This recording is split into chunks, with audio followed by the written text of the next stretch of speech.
don't block the path of inquiry. Don't lay down rules that make it impossible for people to ask important questions. Welcome to the Thought Stretchers podcast, where we hope to stretch your thinking about important issues in education through rich inquiry. My name is Drew Perkins, and I'm your host for these conversations for complexity and nuance. In this episode, I spoke with Rick Hess, who is the co-author of a book called Getting Education Right, A Conservative Vision for Improving Early Childhood, K-12, and College, co-authored with Michael Q. McShane. And Rick has been on the podcast before, as we mentioned. I think he was the last podcast guest before we changed from Teach Thought PD to Thought Stretchers Education, so you can go back and check that one out. I think it's called Practically Rethinking School. This book was really interesting as a vision, as it says, from the right and education K-12 and beyond. So I asked him about the state of conservatism, and we talked about the purpose of school and some of those countervailing forces of science of learning and science of reading and where they find themselves as authors, including some of the anchor beliefs. And then we talked about navigating culture wars and Moms for Liberty and perhaps some of the forces behind those organizations or not. I asked him about the Federal Department of Education and the role of that organization and whether it should be abolished, as some on the right actually advocate for. And we ended up talking about school choice and some of the bigger questions around school choice, whether it's a public good or a mixed good, and how we hold true to some baseline principles. Always a pleasure to talk with Rick about his thinking and the way that they think about education from the right. And here's that conversation with Rick. I am here with Rick Hess, and we're going to talk about his new co-authored book, Getting Education Right, A Conservative Vision for Improving Early Childhood, K-12, and College. Rick was last with us, I think, late last year, and I think, Rick, you were officially our last podcast episode before we changed from Teach Thought to Thought Stretchers Education. So welcome to the new digs. Appreciate you coming back, and I appreciate the book. So let's get right into it. And for those of you who are not familiar with Rick, and you can go back and listen to that, but he's a senior fellow and director of Education Policy Studies at the American Enterprise Institute and author of the popular Education Week blog, Rick Hess Straight Up. So, so the book is Conservative Vision. So I guess let's start with what is the state of conservatism today? Because it seems to be a little bit up in the air. I mean, so partly it's probably so for your listeners to understand how Mike and I think about conservative in this book. Because when you talk about stuff like conservative or liberal in America today, it tends to all be political labels. Mm-hmm. We're deeply polarized, and so conservative is a lot of times seen as how you feel about politics. And look, what we're talking about here is conservatism as a series of values and dispositions. So we don't care whether you see yourself as a Republican or a Democrat, how you feel about Trump and Biden. By conservatism, what we're talking about is a series of fundamental values. We're skeptical of grand solutions and people who promise utopias. We believe in fundamental virtues like hard work and excellence and merit. We think the family is the fundamental unit of healthy societies. We think education is a partnership between teachers and learners, between schools and families. We think education is a formative endeavor. It should not be a performative one. I think those fundamental places to start from are in really good shape. We keep getting told by people, well, that's not really conservative. That's just sensible. And we're like, great. Like we say in the book, that's a great response. Like, if you're for all this stuff and you think of yourself as not a conservative, that's great. And I think these things tend to support 70, 80% support with the real human beings, even if it looks much more controversial if you spend time, on Twitter or Facebook or something. Mm-hmm. Which, I think political conservatism is, in a much rougher spot, partly because I think it's lost its moorings. But, fortunately, I'm not a political pundit, or a political comms guy. So as much as I wish the American right was in a healthier place politically, I'm focused on this other stuff that I think is more connected to education. Yeah, and I would agree with you as well. And one of the things that I think is a really important distinction to make, and I think you make it in the book, and I heard you talking with Jonah Goldberg about this book, and I'd love to pick Jonah's brain and have people listen to him talking about, sort of classic Enlightenment liberalism, to which I think that's conservatism, small c conservatism, is rooted in that. At least, certain ways that we think about that. There's some people on the right or in the conservative, Patrick Deneen or somebody like that, who certainly making some arguments to the contrary. But so then when you say liberalism, and that's a loaded term, thinking about the politics of it. I guess if you could kind of talk a little bit about people. Certainly, we know that higher education is heavily left-leaning, and if you want to use liberal in the sort of politics left-right continuum, there's no doubt about that. The evidence is very, very clear. K-12, I would say, probably is as well, but certainly not to that extent. But one of the things that I found interesting, I don't know if you'd seen this, the Heritage Foundation, the notoriously left-leaning organization, did a study that, and they came to the conclusion and actually published on their website, that while it certainly seems that K-12 public education, especially, I think, is more left-leaning, they're not really looking to indoctrinate necessarily, and it's probably overblown. I don't know that they would say it exactly that way, but I'm curious, what's your take on sort of the K-12 landscape of educators writ large?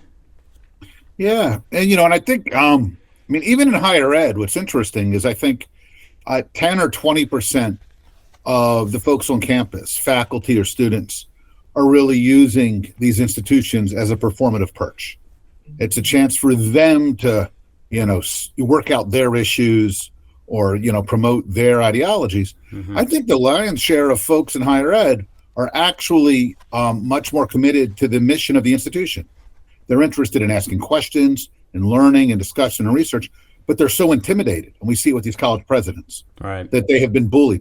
I think a lot of that is where we get the flashpoints in K-12. We know from the polling that teachers look much more like a cross-section of America than professors do, for instance. Mm-hmm. Yeah, teachers lean somewhat left, but not markedly. But I do think you have around schools an ecosystem which is heavily ideological. So it's the schools of education, mm-hmm. It's the advocacy groups, it's the teacher trainers. And so I frequently hear, and I think you and I probably talked about this before, I'll hear frequently from teachers in some district where they've brought in the teacher trainers to workshop them, and they're not actually getting skills built in how do you do literacy instruction. They're not actually kind of asking hard questions about how do you help kids wrestle with history in a way that's contextualized and enlightening.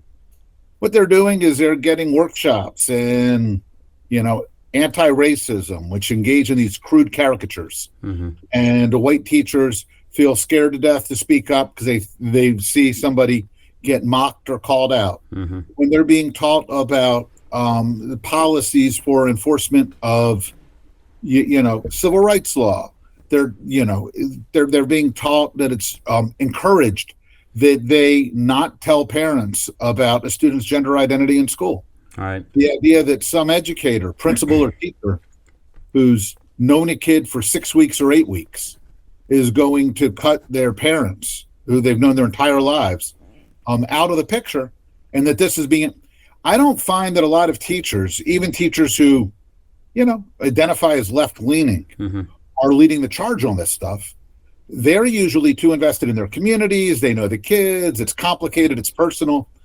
I think the people who are driving this and creating so much of this stuff are, just as there's on the right, professional controversy stirrers who go on Facebook and use it to raise money for their national political campaigns. Mm-hmm. That's what you see. You get these $10,000 a day teacher trainers coming in, kind of pushing their ideology, pushing their agenda. And in a lot of cases, I think what happens is educators, as much as the parents in those communities, feel like this stuff is being done to them. Mm-hmm. And partly, I think a healthy conservative response is pushing back against so much of the stuff that's being airdropped into schools. And Yeah, so the pushback then it becomes a problem in many ways, and you talk about it in the book on at least one occasion, if not several. This sort of fighting fire with fire, fighting a liberalism with a liberalism, and authoritarianism with authoritarianism, and that's some of the work that we do, our objective pluralism work that I've talked about and talked with, and I wonder though how you think about this. I am somewhat skeptical, or I guess maybe it feels like sometimes there's a danger in, again, we see these sort of extremes on the left and right, and the noisy that you're referring to and we've referred to as well, but like most of the country is sort of more normal, or at least not paying attention, like not really actively engaged in that sort of nonsense, right? And I have been skeptical of like, okay, critical race theory has taken over our schools, and the teacher education programs are rife with it. I would say, geographically, hot spots, left coast, west coast, those kinds of things. Columbia, Teachers College, probably a little bit, especially nowadays, a little more evident. But so for example, my oldest daughter wants to be a teacher, and we went on a college visit to a Kentucky school, has a teacher education program, did a tour, and I'm thinking, okay, that's an example, right? I say, well, you're probably not likely to see it in a Kentucky education program. Of course, we walk into the sort of shared space. There's a big display of Words Have Power with the Black Liberation flag and Ibram X. Kendi and all those books. So it's like, which is not necessarily an indication that they are, quote unquote woke, but it starts to raise some questions. It begs the question. So I guess part of my question is to wonder, to what extent are we mischaracterizing the nature of that problem, and how dangerous is that in terms of a broad brush of education programs, teacher education programs, and that kind of thing across the nation? Yeah. I mean, I think and this is why I kind of start with higher ed, is I think there is a challenge, but I think a lot of it's bullying by people who have personal issues and personal agendas. I mean, what's striking to me, Pedro Noguera and I did this book a few years back, In Search of Common Ground, and we've done, 100 or 200 in-person or virtual sessions with, and so many of the people, whether they're sitting on state boards or they're superintendents, or they're parent activists, is, look, I feel like I have no room to actually make a decision here. The stuff keeps, and for me, I feel like there has been a push going back to when I started in this stuff in the last century by the Ed School Brigade to, push the Howard Zinnification of American history. Mm-hmm. So, when I hear my friend Randy Weingarten talking about true history, right, I feel myself enormously skeptical, because true history to me is admitting that there's lots of shades of gray, mm-hmm. that lots of decisions in the moment are not nearly as clear as they are in retrospect. And Kevin Williamson did a great column on this on Neville Chamberlain last week. These guys don't even just want to denounce the folks who dealt explicitly in gray. I mean, they want to rename Abraham Lincoln High School in San Francisco, right, for reasons that escape me. So part of the problem here is they talk about it as true history, but what it really is it's replacing the simple, one-dimensional white hat history of 1955 with a simple, villainous black hat version that works for their political agenda today. And that, to me, has felt like something that those folks in ed schools, the curricular community, so many of the teacher training community, the Lucy Calkinses, when it comes to like their approaches to reading, have been pushing since the 90s and the aughts. And what happened was they made steady incremental progress, and especially kind of in the, between what happened between the launch of Black Lives Matters after the death of Michael Brown in 2014, and then the Trump years, and then the killing of George Floyd in 2020, they made huge gains, but also this stuff finally came into public notice. And what happened was lots of parents and lots of observers who had no idea any of this nonsense was going on suddenly woke up and realized that their third graders were filling out these privilege worksheets, and their kids were engaging in 8th grade and 9th grade in these simple-minded dichotomies of oppressor and oppressed, and wiping out every bit of texture from understanding how a free people live together or how we got where we are. And I think what's happened is it's been, it's like an antibody reaction to any other infection. Mm-hmm. Is I think as people woke up to this stuff, you saw this enormous pushback, and a lot of the reaction has been frenzied or over the top. And I think that's hugely problematic, especially, I think it's been hugely problematic at times, but I'm also more sympathetic to it because I feel like a lot of these folks woke up one day and said, holy cow, how did all this stuff get into our schools? Right. And what we're watching is the aftermath of that kind of, push from the left, push back from the right, Mm-hmm. is now working itself out into some kind of new synthesis. Yeah. Well, anybody who would imagine to characterize Howard Zinn's version of history as the truth is not recognizing that there's some definite bias in there as well, which doesn't mean it's not worth paying attention to, but let's be accurate. And it's that sort of rhetorical game that we get into of, well, you don't want to teach history, right? Because we don't want to use all of those sort of ideological concepts. And what strikes me, some of the examples that you're citing, we use we haven't used October 7th yet, but really, like I worked with a group of educators in Texas on what we call objective pluralism, 50 or so, and like a bunch of them, like an overwhelming statistical anomaly number of them self-identified as some version of queer, and you can define that however you want, but certainly would not put them on the right in a conservative mind frame.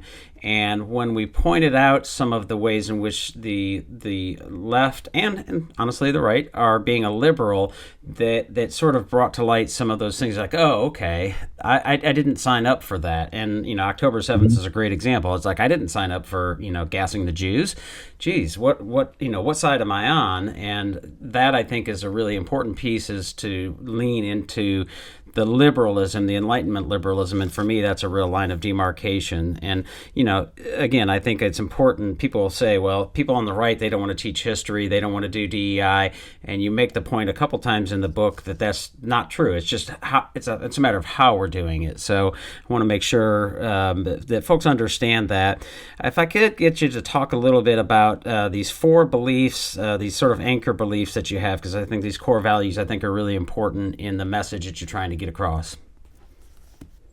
So there's like 7 of these principles that we flagged. And again, none of this. Oh, okay. I'm sorry. I've got 7. I'm sorry. I only marked 4. My mistake. No, all good. And one Actually, of our points 8. I'm going to call you out. It's 8.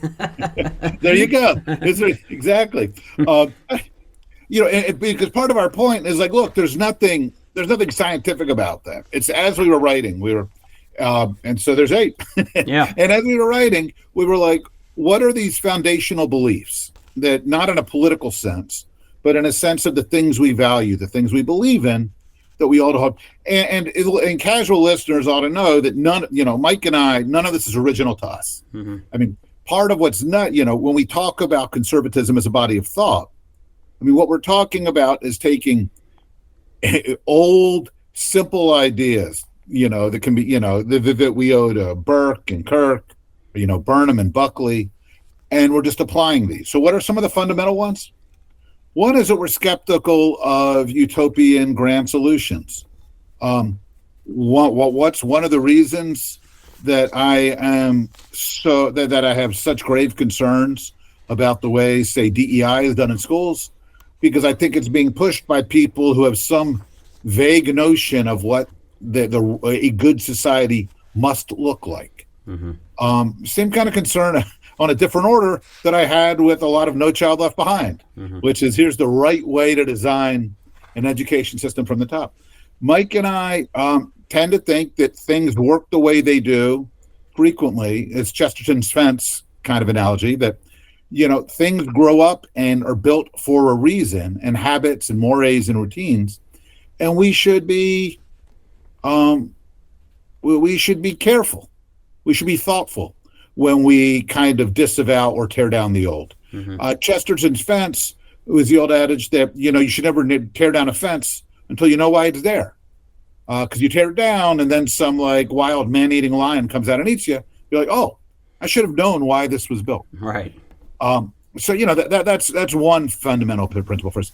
Another is that education is always a handshake. That one of my frustrations is that and I think you and I might have thought about this before, as over the last 25, 30 years, we moved to this notion that we can't just dump all the blame for how kids do on the kids. The reason schools exist is to support and cultivate learners. And that means teachers have to own responsibility. But what happened was somewhere along the way, we moved from the notion that educators need to take responsibility for learners to, heaven forfend, we say anything about kid and parental responsibilities. That somehow that became blaming the victim. And teachers are like, wait a minute, how am I supposed to teach a kid if the kid's not looking to learn from me? It's got to be a partnership. And I think that's right. And partly I think that's the same thing you see playing out in higher ed. We've infantilized students on campus. They only work a third as much as students on campus worked 40 years ago. They've got too much time on their hands. We've seen massive grade inflation. And when you have understimulated, underworked, unchallenged children and teens, we know what happens. A third principle that Mike and I talk about is that the family is a fundamental building block of healthy societies in our estimation. Families are a place where you have strong bonds between parents and children. They provide an anchor for kids as they develop.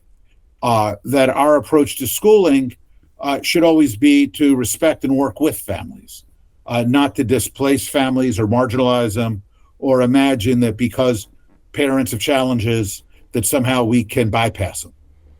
So, those are the kinds of places that Mike and I start. And then the question is, what kinds of policy prescriptions do you derive from that rather than from other kinds of starting places? Yeah, and I won't read out all 8 of them, or even the 4 that I cited originally, but folks will have to buy the book to get to it. One question that popped up as I was reading, and I marked here, is to think about the purpose of schooling and how you and Mike define that. Are we really forming human beings? I'm looking at the text on page 31 here. So are we forming human beings into democratic citizens, not just mastering in math and reading and preparing workers for the modern economy? And of course, that's it's a foundational underlying assumption that we have to be clear about. So one of the things that strikes me in the way that you all are talking about school and schooling and some of the purpose is it's really starting to, sort of bleed over into some strange bedfellows of folks that might be on the left. And, some quotes that there's at least one quote that reminded me of Sir Ken Robinson, which I don't think a whole lot of people on the right would necessarily find resonant. So, can you talk a little bit about that? Yeah. No, I mean, and again, this is one reason why, just like with the true history, that kind of these crude labeling, who's good, who's bad, right, loses, 90% of what's interesting and 95% of what's important about the world. Well, one of the things that the right, I think got wrong a lot, the political right got wrong a lot over the last, say, 40 years in education, was, it reduced education to a question of how do we force these schools to do better? It was a lot of the system response. And that was the logic of No Child Left Behind. And when conservatives lauded, the Obama race to the top stuff, the teacher evaluation stuff, for instance, this was all, well, let's measure good teaching. What's good teaching? It's moving reading and math scores. What's a good school? Right. It's a school that moves reading and math scores. Well, let's set aside all of kind of the technical challenges of this. I mean, this is not historically how we have thought about what a good education is. Schools exist to be institutions where we form young people. We form them into thinking, responsible adults. We form them into citizens. We form them into good neighbors and productive members of society. And the idea that reading and math scores are a good proxy for all that was always nuts. And then what got even nuttier was when you would listen to like Chamber of Commerce types and ed reformers on the right talk in the 90s or aughts. And they would talk about how, we need to move these test scores to produce human capital for the engines of commerce. I mean, it just sounds insane. It sounds like an Orwell novel, right? Like, I can't think of anything that would more alienate real human beings, real parents, real teachers. So, yeah. So I think a lot of the left and the Ken Robinson Brigade, I think they made very fair-minded critiques. And I tended to sound more like them on some of that stuff 20 years ago too. So that's I think that's all valid. And for Mike and me, the answer is not to swing crazily the other way. Reading and math scores matter. Reading and math performance matters. Excellence in the traditional sense matters. But it's got to be a more holistic, more thoughtful, more purposeful excellence. It can't be just what is it that we know how to measure. So what do you make of the science of learning? Because I'm in this sort of eternal battle, it seems, between sort of the science of learning and direct and explicit instruction. And I'm an inquiry advocate. We do a lot of project-based learning, professional development, which of course should, in my estimation, include direct and explicit instruction. So it's a yes and for me. But as everything is, it's a binary. It's a tribe, right? And so I'm wondering what you make of that sort of science of learning. Science of reading is in that same ballpark. It's not the same thing. You mentioned Lucy Calkins, certainly a very big tribe, but that's also crossing over. Emily Hanford, sort of the hero of the science of reading movement at the moment, and she works for American Public Media, another notoriously right-leaning organization, as we've seen lately in the media, right? I'm curious what you make of those kinds of movements. Yeah. So I think a lot of this is kind of that reaction formation that we were talking about, like on the DEI and CRT stuff. That it's funny that if you live on education media, Education Week or Chronicle of Higher Ed or Inside Higher Ed, the narrative is always we're doing these things, and then those crazy Republicans pounce and try to use it, and I'm like, well.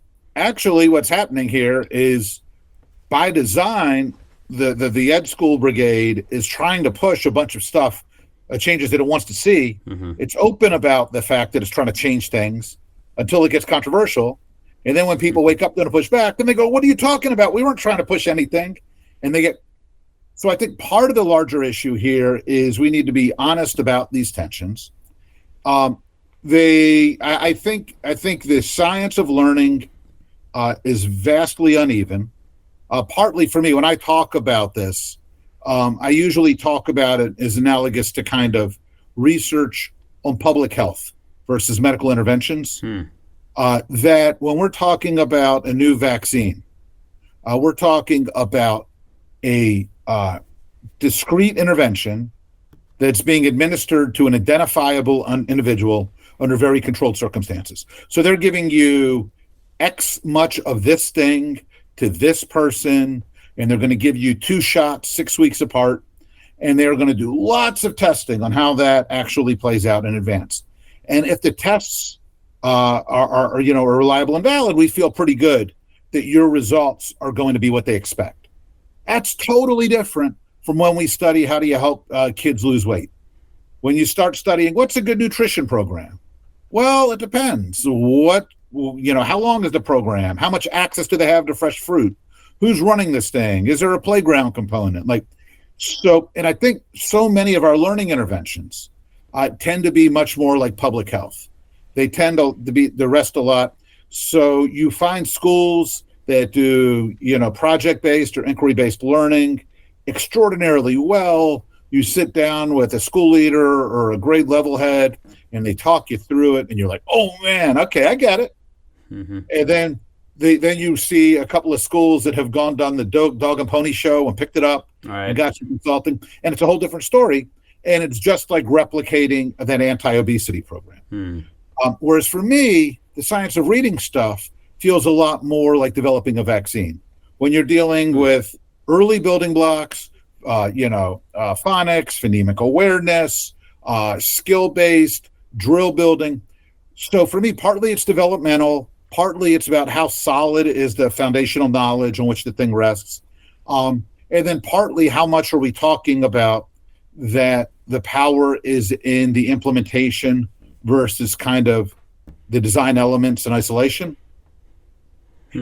So for me, when I say that, for me, like a public health program, like a good needle exchange program that's actually going to combat like spread of HIV, a lot of that usually comes down to the implementation. How often is it staffed? How many storefronts are they in? How friendly are the nurses? How much trust is there between the people running it and the folks coming in? It's not the design elements, because they've tried to do needle exchange programs or anti-obesity in lots of other places where it didn't work. Something like phonemic awareness often feels to me more design element based, that you don't need a lot of skill on implementation if you kind of just execute. Yeah. The devil's in the I'm details. kind of a both and, but both and depending on the kind of the developmental stage and the topic and kind of the foundational knowledge. Yeah. Well, it's complex and it's not an easy thing. And then, everything seems that we just want that Amazon one-click mindset to be true, I guess. So you mentioned Crazy Republicans, which brings to mind Moms for Liberty and school advocacy. And I don't think you name check Moms for Liberty in the book, but I can read between the lines and maybe in a few spots. I think about Moms for Liberty, and I actually sort of got skewered on the Twitters, the Twixters, at one point because I mentioned, Moms for Liberty. I think that they actually have some valid concerns and claims. Of course, they're a bit extreme, at least in some ways. And I said, we would serve ourselves well if we would reckon with some of those concerns in reasonable ways, which would, sort of dispel or defenestrate some of those extremists. And so I'm curious, are there, I know AEI and your work is, I think, sort of meant to do this, but not maybe as explicitly. Are there more reasonable sort of advocacy groups or approaches, and maybe how do you think about that sort of pressure from the right as we, characterize it or mischaracterize it? Yeah. So on Moms for Liberty, I'm broadly sympathetic to Moms for Liberty. I think these were parents and activists who, during the pandemic, they were standing over their kid's shoulder at the kitchen table, and they saw crazy stuff. There were teachers who were hanging flags that were explicitly ideological and agenda-driven behind them in some cases. There were teachers who were using materials that I find deeply problematic, and they responded to this. And I think that's entirely appropriate. These are public schools. They're paid for by public tax dollars. They're democratically controlled. They enroll the public's kids. Members of the public have every right to rise up and be heard. And I would say they did so without shutting down traffic, without breaking windows. They what we're supposed to do, which was they made themselves heard, and they organized and they engaged. And yeah, like you said, I certainly think there's instances where there are Moms for Liberty chapters that I think have done dumb stuff or goofy stuff. And yeah, and I'm happy to say so. But as a whole, unlike many in education, I think Moms for Liberty is as well. And I find it odd that so many in education are so dismissive because, you got the Southern Poverty Law Center, which is lauded, but seems routinely to be in the business of calling everybody who doesn't agree with their agenda a racist. You've got folks celebrating Robin DiAngelo. And they've been sued for it and had to pay for it. Yeah. Right. So they actually, that's right. They actually have a court-proven track record of engaging in slander. You got Kendi and you got Robin DiAngelo, and these folks, I'd say, are saying things that I think are toxic and just factually incorrect, on any number of counts. So look, you absolutely have these extreme, there's a spectrum in education. And my attitude is, what? I am glad that there is this ferocious, energetic response on the right, because I think a lot of the crazy stuff that had been going on had not been getting called out or pushed back on. And I think we're closer to a healthy, stable place today than we were 4 or 5 years ago. Because you've seen this kind of healthy pushback, and you've seen legislatures get in the game. So that's kind of where I am. But is that my personal taste? No, I both wish, but I think it's necessary to push back hard when there's an agenda that's being pushed hard. So for me, the real problem here is that rather than the push to rewrite the instruction of American history, having been done, by a fallacy-laden 1619 project, which was done by somebody who explicitly said her mission was to teach that America was really a slavocracy. Mm-hmm. I would have loved it if the New York Times had used its platform to invite in a variety of voices from the political left and the political right who were thoughtful and informed to engage in this. That's not how these things play out. And I respect the right of the New York Times to do the next 1619 project. However, deeply flawed I think it was as an exercise. Mm-hmm. But then I always find it remarkable that when they're then trying to push this into curricula and encourage teachers to look to these materials, that anybody would begrudge folks on the other side pushing back ardently against things that they think are problematic. Yeah, well, I mean, to their credit, I think New York Times did provide some counters, but it just took a while. And Tom Cotton's editorial, although that got Bennett fired. and remember, the New York Times let Jones do a lot of this stuff through stealth editing, rather than acknowledge kind of these errors. Yeah, going back and changing the next day, and they'd airbrushed, which is ironic for an exercise in historical scholarship. Right. Yeah. Well, one question that came up in a conversation I had with, I don't know if you know, Laura Papano. She wrote a book called School Moms, and, it was largely about this kind of, she's a journalist, and really sort of, she went to Moms for Liberty rallies and things like that. So that's the nature of the book, and highly critical and sort of activist in nature. We had a good conversation. She mentioned something that I'd heard before, and, it's just not, I even told her, I said, that's not how I think. So I never really think about this, but I thought this might be a good question to ask Rick, because you're at least somewhat moderately deeply embedded in the right, to the extent that we can say that anymore. This sort of allegation that, and we'll talk about school choice because this is part of it too. It's almost like the Soros kind of conspiracy. Like, there are dark, big money forces at play here behind funding Moms for Liberty and for, all of these anti-public school things. And, I don't know that that's not the case. I mean, Soros does, fund things. And I don't know, maybe the Koch brothers is the money behind it. I don't know. But I'm curious how you think about that, or what your experience is, and sort of these big advocacy groups and dark money and conspiracy. And, you can put on your tinfoil hat or take it off however you like. Yeah. No, I mean, my whole line has always been that I've been doing this stuff for a very long time. And I have profound problems with the teacher unions and, so many of the left-leaning advocacy groups. But, I generally have found that even people with whom I vehemently agree in education seem to be operating out of honest intentions. I think there are bad people in the world. Mm-hmm. I don't think they generally spend their lives trying to alter policy or practice in K-12 education.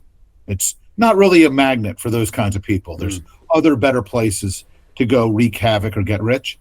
I think the idea that, that Charles Koch, he's funding mostly, who's a libertarian, who's funding a lot of criminal justice reform stuff. Mm-hmm. Yes, every kid, these efforts, the idea that he's writing big checks to Tiffany Justice or Mom for Liberty is a kind of paranoid fantasy that that it's amazing to me that you can find it in precincts like the Ivy League, because or serious journalism, because these people are engaging in their inner kind of Kennedy assassination cover-up. If you look at the materials Moms for Liberty had, there's no evidence of big money.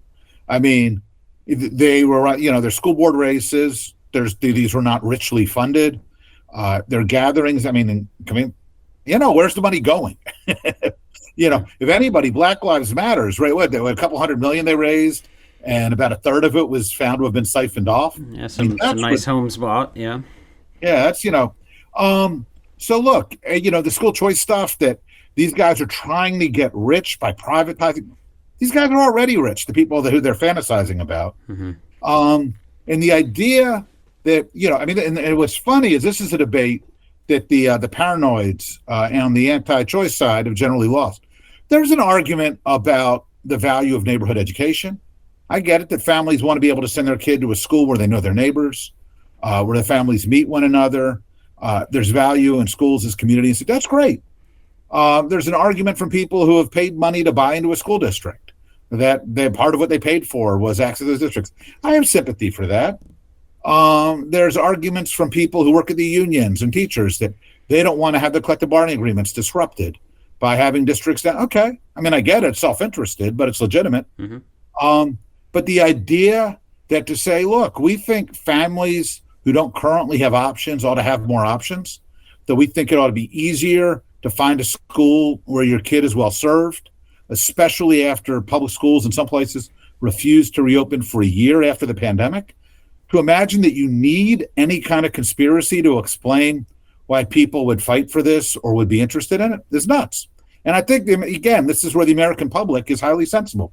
75% of public school parents give their kids school an A or a B. They like their school. That's why they're there. That's great. And 75% of parents nowadays support education savings accounts. They like the idea that they are able to have options. And the fact that anybody on either side would think you have to resort to conspiracy mongering to understand this is, I think, a real statement on where we are as a society in 2024. Well, that's just what somebody who is sympathetic to the conspiracy would say, I guess. But I always, as I told her, I was like, I don't think about it that way. Like it almost never crosses my mind that there's these big money. I mean, I'm sure there's always, big organizations and think tanks, and I guess you can characterize it. But and I do want to talk about it's like all the stuff about Betsy DeVos. Mm-hmm. I mean, you can like or not like Betsy. It's a free country. I like her. Other people can feel different. But look, Betsy had a really good life. She gave up a really, a really pleasant kind of existence where she was fighting for things she believed in and was not in the crosshairs, to go become a punching bag for 4 years for people who didn't give her any goodwill, any benefit of the doubt. Of course, as soon as Betsy left, all of the papers that had reported extravagantly on her can't even be bothered to report the fact that the Biden administration took an extra year and a half to do student loan simplification, FAFSA simplification. And when they actually did it, got it wrong. Like, this stuff doesn't deserve scrutiny, but they will. And the idea that, like, Betsy signing up to have people say nasty things about her for 4 years was part of some grand scheme. Like what? Like, there's just, it doesn't even have, there's no face validity to this craziness. Yeah. So it's actually a good segue, and I do want to talk about school choice, but one of the questions that I had is sort of related to Betsy DeVos, and I've never been a particularly big fan of hers or her tenure in that position, but she, I think, did do a really the good work with Title IX, which has now been sort of rolled back, and some of the ways in which we have due process, or now we don't have due process for folks on campuses, and that's a whole other podcast. But one of the things that jumped out to me in the book, and maybe you can help me craft an email to my personal representative, Thomas Massey, who always wants to get rid of the Federal Department of Education. So can you talk me through how I can convince him why that's not particularly useful or a good idea? Massey, yeah. Talk, right, and it's funny, like what Mike and I talk about with schools as performative institutions, like, right, betraying the formative mission. I mean, Massey and, Marjorie Taylor Greene and this kind of performative brigade are treating Congress the same way that irresponsible folks are treating schools and colleges. Look, when it comes to, the Department of Education was created in 1979 as payback from Jimmy Carter to the NEA for its endorsement on the campaign trail. Ronald Reagan promised to abolish it when he ran in 80. He didn't. It's been with us a long time. So it's kind of an eternal target for the right, which I sympathize with. A lot of what Washington does in and around education is write rules and regulations that I think are deeply problematic. But it's not clear that eliminate the Department of Education actually helps with much of that. Mm-hmm. For starters, if you eliminate the Department of Ed, it doesn't eliminate the staff or the existence of all these programs and personnel. What happens is you basically recreate what used to be called health, education, and welfare. You probably fold just parts of the department back into Treasury or into HHS. Some of this might make for better administration, but it's not a huge deal. If you really want to change what's happening at the department, what you either need to do is defund specific programs that are problematic, or you need to set new rules and regulations around how those are going to work. So you mentioned the Title IX regs, for instance. There's a question of how OCR goes about tackling, for instance, school discipline, and whether it's actually making schools more chaotic because of the approach it's adopted right now. There's the way that the Biden folks are trying to rewrite direct student lending. Abolishing the department mostly just kind of kicks the can on all of that. It generates a lot of headlines, and all that other stuff remains intact, unless either zeroing it out or changing those things is part of it. So in that sense, for me, it's not that I'm a defender of what Washington is doing in education. It's that the department is kind of a shiny distraction. Whether that department exists or not is not so much the issue. The issue is, what is it doing and what money it's spending? And those are the things that people interested in changing what's going on ought to be focused on. Mm-hmm. Well, I'll forward that on to Mr. Massey. I've invited him on the podcast multiple times, but he never responds, and I don't quite understand why. So let's talk about school choice. I actually just had a conversation. By the time this conversation will be published, that one will have been published with, I think it's the American Federation of Children, big school choice advocacy. I'm actually an advocate for school choice, but one of the tricky things that I haven't seen a really good solution for, and we talked about this, is one, that there's a baseline of expectations or sort of common denominator for all schools should have this, sort of quality of instruction and, not teaching false things. And I used, sort of here in Kentucky, we have the Ark encounter and people who would start schools and say we have, dinosaurs were roaming the country or the earth, 10 years ago or some version of that. And then, on the other side, you've got, sort of men and women. There are no fundamental differences. Women can become men can become women, all of those kinds of things. And just if we're having schools using public money to teach things that are patently untrue.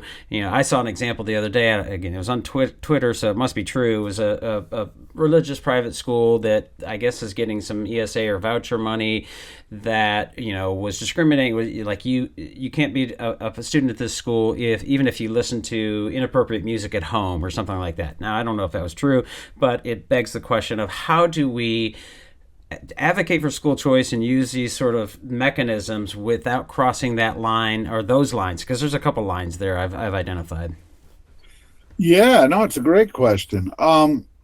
This obviously comes up depending on the kinds of choice systems you're writing.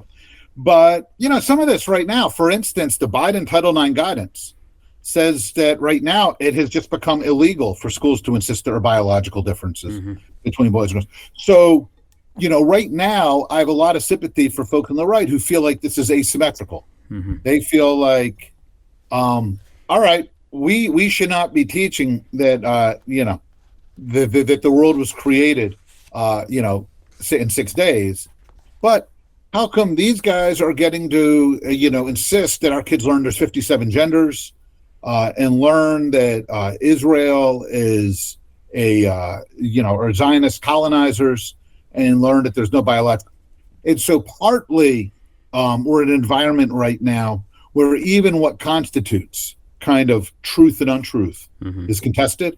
I mean, hell, what was it? The new head of NPR gave that TED talk a couple years ago where she's like, truth is the wrong lens, right? She's running America's, public radio. Yeah, I said she's confusing truth and perspective is that was my comment. So, so I think this is fair. I think it's a fair set of questions, but I also think the answers to these need to apply consistently. Mm-hmm. And right now, what's happened is we've basically created a carve out for schools that are called public. So for kids, so there are public schools that collect tuition because kids live over the district lines. Parents want to enroll in under-enrolled districts, and the district will let the parents legally do it if they pay $3,000 or $4,000 in any number of states. We have magnet school programs, which are allowed to select kids, or exam schools, which are allowed to select kids, or governor schools, which are allowed to select kids based on criteria, which seems to me reasonable. But we have laws which very much stipulate that charter schools cannot do this, that schools which participate in voucher programs cannot do this. And so for me, the question is, all right, let's settle upon a set of, if there are norms about what we deem to be, that we can kind of agree within an educational system that are false, that we don't want schools teaching kids that the moon is made out of cheese, contrary to the congresswoman from Shirley Jackson, and that that your school will not be certified as eligible for public funds if you've got a moon is cheese unit. I'm cool with that, but I want us to see that we have a consistent set of standards and apply them in a viewpoint neutral way, so that it doesn't become it's okay over here, but then the rules are different over there. Right. Well, one of the other things, and I know we're getting short on time here, I talk about, the sort of competition model, which says, okay, if you've got a competitor, it's going to improve the other school. And in general, I think that's right, although it's not the same as having a restaurant next to a restaurant and one is better than the other. Because in some ways, and I've talked about this as a public good, and you say, well, it's not a public good. In the book, you call it a mixed good. So if you can give an elevator pitch for unpacking that I think might be helpful. Sure. I mean, public good is something that, like, my use doesn't affect your enjoyment. So, like, air traffic control. We built an air traffic control system. Whether or not you use it has no impact on whether or not I use it or how I benefit from it. Education's different. Education has both public benefits, but also private benefits. If that's part of our sales pitch on schooling, that if you go and you get educated, you will do well. You will be able to earn more money in later life. You will have better health outcomes. Those are individual benefits. So education kind of is definitionally a mixed good. And so, partly here's also where the competition piece hits a lot of parents wrong for good reason. They're like, well, schools are supposed to be human communities. They're supposed to be places where teachers know and care for the kids, and where you forge ties, and that often feels different. That's now a lot of businesses and competitive environments. That's true. That's actually true of them. In some cases, more so than schools. But it feels different. I respect that. But one of the things Mike and I really think it's important to understand is that the goal should not be school choice. The goal should be educational choice. It should be parents can get their kids what they need. They shouldn't have to pull their kid out of the school because they can't get their kid any advanced math instruction. They shouldn't have to pull their kid out of the school because the English language arts program is a mess. This is where course choice becomes important. This is where hybrid models become important.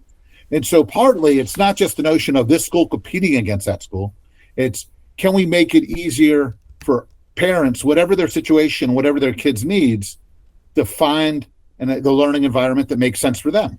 And if they don't want the hassle, God bless, I get it. We don't want to make things complicated. But for parents who feel like their kid's not being well served, we don't want them to feel like they've been dealt an impossible hand. Yeah. Well, I know we're out of time. I would be remiss if I didn't ask you to at least comment briefly on this one quote that was crazy to me. I highlighted it, I tweeted about it. We're talking about adding additional staff, and, I'll just read it. If we kept student-teacher ratios constant and instead put those new dollars into doubling teacher pay, average teacher pay would be over $130,000. In fact, it'd be more like $150,000 of healthcare, blah, blah, blah. I was like, wait, what? Like, that can't be possible. So I don't know if there's anything you want to comment there before we wrap up, and, any links and that kind of thing.